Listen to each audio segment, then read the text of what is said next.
శ్రీ లక్ష్మీ నృసింహ పరబ్రహ్మణే నమః. పరమ పవిత్రమైనటువంటి నృసింహ దీక్ష అత్యంత వైభవంగా ప్రారంభమైంది జనవరి 19వ తారీఖు నుంచి ఫిబ్రవరి 19వ తారీఖు దాకా ఈ యొక్క నృసింహ దీక్ష కొనసాగుతుంది. ఇప్పటిదాకా కొన్ని వందల మంది నృసింహ దీక్షను స్వీకరించారు. ఇంకా మేము కూడా ఎవరైనా ఈ యొక్క నృసింహ దీక్షను స్వీకరించాలి, మా కుటుంబంలో జీవన ఉన్నతి జరగాలి, స్వామి యొక్క పరిపూర్ణ అనుగ్రహం మా కుటుంబానికి కావాలి అనుకునేటువంటి వారు ఎవరైనా కూడా మనకున్నటువంటి సకల అరిష్టాలను తొలగించేటువంటి అత్యద్భుతమైనటువంటి నృసింహ దీక్ష ఫిబ్రవరి 2వ తారీఖు నుంచి ఫిబ్రవరి 18వ తారీఖు దాకా 18 రోజుల కాలం పాటు నృసింహ దీక్ష ఇంకా కొనసాగుతుంది. ఎవరైనా మేము కూడా ఈ యొక్క దీక్షను స్వీకరించాలనుకునేటువంటి వారు తప్పకుండా పరమ పవిత్రమైనటువంటి భద్రాచల దివ్యక్షేత్రంలో కల్పవృక్ష నారసింహ స్వామి వారి దగ్గరికి ఆశ్రమానికి రండి, నృసింహ దీక్ష స్వీకరించండి, సకల శుభాలను పొందండి. సర్వే జనా సుఖినో భవంతు. నా పేరు చైతన్య అండి, భద్రాచలం. నేను కంప్యూటర్ టెక్నీషియన్ని. గత సంవత్సరం ఈ నృసింహ దీక్ష తీసుకున్నాము. ఆరోగ్యము ఆర్థిక పరంగా చాలా బాగుంటుంది. మీరు ప్రతి ఒక్కరు ఈ దీక్ష తీసుకొని ఆరోగ్యపరంగా కానీ ఆర్థిక పరంగా కానీ నరసింహస్వామి అనుగ్రహం పొందగలరని అనుకుంటున్నాను. నా పేరు నవీన్ అండి. నేను లాస్ట్ ఇయర్ కూడా నరసింహస్వామి దీక్ష తీసుకున్నాను. నాకు దీక్ష తీసుకున్న తర్వాత ఆర్థికంగా కానీ ఆరోగ్యంగా కానీ చాలా అభివృద్ధి జరిగింది. నేను అందుకని ఈ సంవత్సరం కూడా దీక్ష తీసుకోవడానికి వచ్చాను. దయచేసి అందరూ కూడా వచ్చి ఈ దీక్ష తీసుకొని ఆర్థికంగా ఆరోగ్యంగా సుఖ సంతోషాలతో ఉండాలని అనుకుంటున్నాను. నా పేరు సిరి అండి. నేను 2009లో బీపీలో కాంట్రాక్ట్ బేసిక్గా చేస్తున్నానండి. ఒక 5,000 రూపాయలు సంపాదించుకుంటూ జీవనం సాగిస్తున్నాను.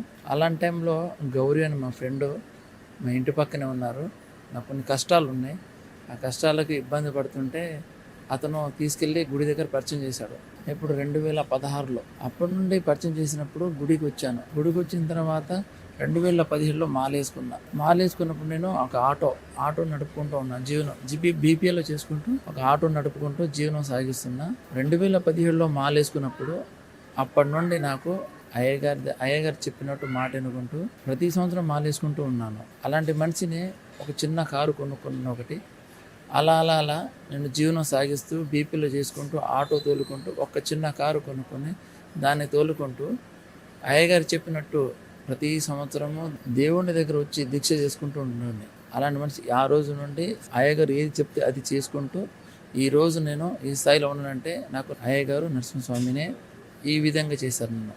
ఈరోజు నేను 10 బండ్లకు ఓనర్ని. 2 బస్సులు, 4 టెంపోలు, ఒక 5 కార్లు. నేను ప్రతి ఒక్కరు చెప్తున్నానంటే మనం దీక్ష చేసేటప్పుడు నిష్టంగా చేయాలి. ఎవరు చెప్పారు, వాళ్ళు చెప్పారు, వీళ్ళు చెప్పారని కాకుండా మనం అయ్యగారి మాట వినాలి. ప్రతి ఒక్కరు ఎవరు మాట అంటే వాళ్ళు వింటే మనకి ఎవరు ఏం చేయరు.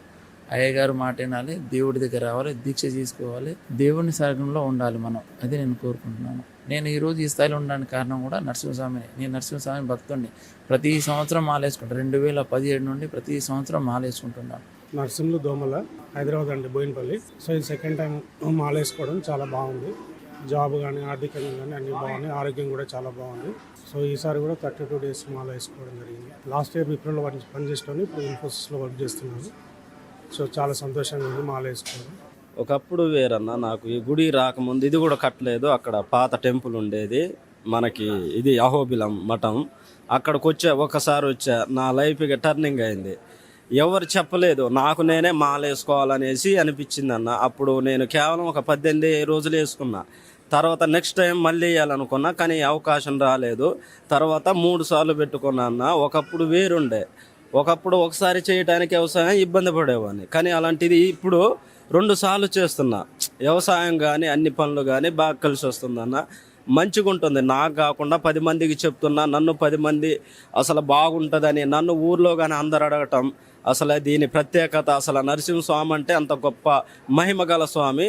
అసలు అహోబిలం మఠం కానీ ఎక్కడ కానీ అసలు పారు వేటకెళ్ళడం అందరూ చెప్తున్నారన్న, నన్ను అడుగుతున్నారు అసలు ఈ మాల గురించి. మీరు కూడా మాకు చెప్పొచ్చుగా స్వామి, మేము కూడా వేసుకునే వాళ్ళం. అసలు ఈ రోజుల్లో స్వామి మీరు అసలు ఏ స్థాయి నుంచి ఈ స్థాయికి వచ్చారంటే అసలు చాలామంది ఆశ్చర్యపోతున్నారు. ఎప్పటికైనా ఒకప్పుడు మా ఆవిడ కూడా బాధపడేది, కానీ ఇప్పుడు ఆ రోజు ఇప్పుడు అట్లా లేదన్న. కొంచెం మంచి టైమింగ్ అనేది ఉంది, అన్నీ ఉన్నాయి. అన్నీ ఒకటి లేదని మాత్రం లేదు, అన్నీ నాకు ఉన్నాయి. అది కల్పించింది మాత్రం దేవదేవుడు నరసింహస్వామి. మనకి అఖిలాండ బ్రహ్మాండ కోటి నాయకుడు నరసింహస్వామి. తర్వాత అయ్యగారు ఎప్పుడు నాకు ఏది తప్పు జరిగినా అయ్యగారి కళ్ళకు వస్తుంటారు. నేను చెప్తుంటా ఏది అయినా నాకు అంత మంచి జరుగుతుందన్న, మంచిగా ఉంది. ఇప్పటి నుంచి నేను మా ఆవిడ కూడా చాలా బాగా ఫీల్ అవుతుంటుంది అప్పుడప్పుడు.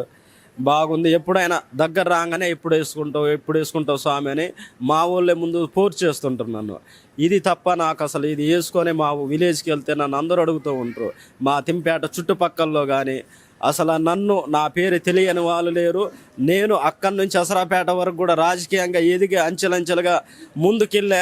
అయినా కూడా స్వామివారు నువ్వు ఎక్కడ దాకుండాలో స్వామి అక్కడే ఉండు, ఎల్లకు, నీకెప్పుడు ఇది నేనన్నా నాకు స్వామివారు ముఖ్యం, నేను ప్రతి సంవత్సరం అనేది మాలేసుకుంటా, అది లేకపోతే నాకొద్దు రాజకీయాలు కూడా అనేసి వదిలేసి వెనక్కి వచ్చాను.